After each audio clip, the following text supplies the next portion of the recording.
2024 लोकसभा चुनाव के तारीखों के ऐलान के बाद बिहार हलचल बढ़ गई है। छोटी पार्टियों के नेता जगह तलाशने लगे हैं। जाप जन अधिकार सुप्रीमो पप्पू यादव ने मंगलवार की शाम राजद सुप्रीमो लालू यादव और तेजस्वी यादव से राबड़ी आवास जाकर मुलाकात की है। इस मुलाकात के बाद पप्पू यादव की पार्टी के विलय करने की चर्चाएं तेज हो गई है। अब यह विलय राजद के साथ होगा या कांग्रेस के साथ, यह भी साफ नहीं हुआ है।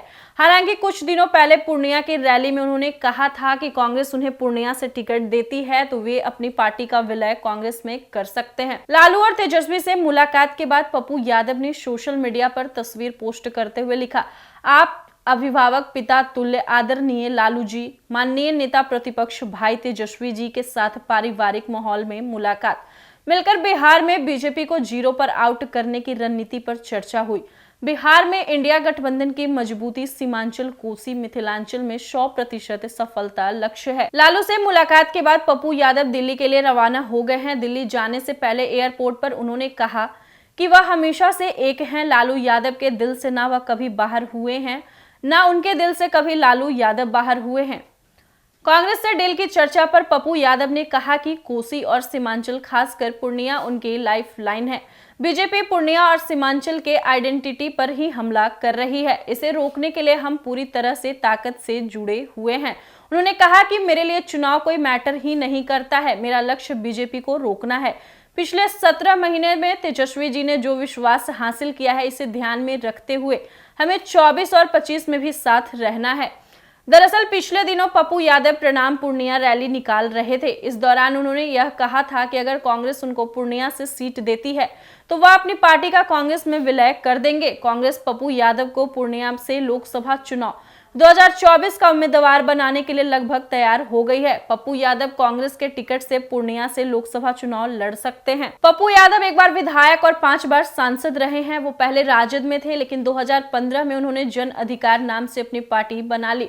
चर्चा है कि पप्पू यादव मधेपुरा सीट से विधानसभा चुनाव लड़ सकते हैं। पप्पू ने 2019 में मधेपुरा से लोकसभा चुनाव भी लड़ा था, लेकिन वो हार गए थे। पप्पू यादव ने 2019 में लोकसभा चुनाव के वक्त जो एफिडेविट दाखिल किया था, उसमें उन्होंने अपने ऊपर 31 क्रिमिनल केस होने की बात मानी थी। इनमें से 9 केस में चार्जशीट दाखिल हो चुकी है। हत्या के मामले में उन्हें सजा भी मिल चुकी है। हालांकि बाद में हाईकोर्ट ने उन्हें सबूतों के अभाव में बरी कर दिया था। पप्पू यादव का जन्म 24 दिसंबर 1973 को बिहार के पूर्णिया जिले में हुआ था। इसी पूर्णिया जिले की पूर्णिया विधानसभा सीट पर विधायक थे भाकपा के अजीत सरकार। वो यहाँ से 1980 में पहली बार जीते थे और उसके बाद लगातार 1985, 1990 और 1995 में भी जीते थे। अजीत सरकार उन दिनों काफी चर्चित नेता थे और अपनी सादगी के लिए जाने जाते थे। कहते हैं कि वो कभी प्रचार के लिए भी नहीं जाते थे। जब उनके कार्यकर्ता कहते कि ऐसे तो आप चुनाव हार जाएंगे, तो वो कहा करते थे, हमने जो काम किए हैं वही हमारा प्रचार है। वे 14 जून 1998 का दिन था। इस दिन दहाड़े कुछ लोगों ने उस पर अंधाधुंध गोलियां चला दी और उनकी मौत हो गई। इस गोलीबारी में पार्टी के कार्यकर्ता अशफाकुल रहमान और उनके ड्राइवर हरिंद्र शर्मा की भी मौत हो गई है। उनके भाई कल्याण ने मुकदमा दर्ज कराया। बाद में उनकी हत्या की जांच सीबीआई को सौंपी गई।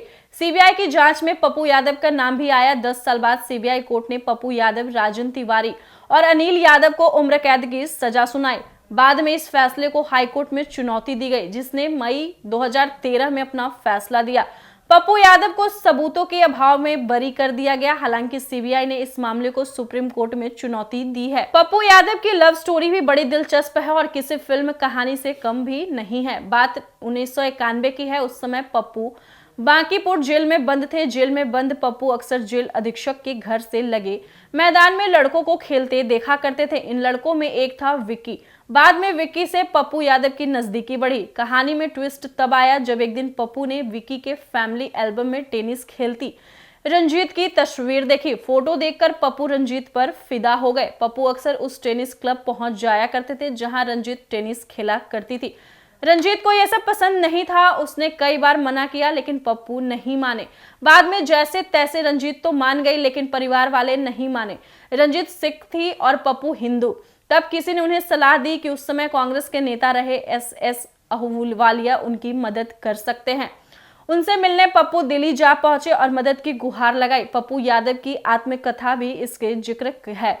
आखिरकार रंजीत के परिवार वाले मान गए और फरवरी 1994 में दोनों की शादी हो गई। अब दोनों का एक बेटा सार्थक और बेटी प्रकृति है।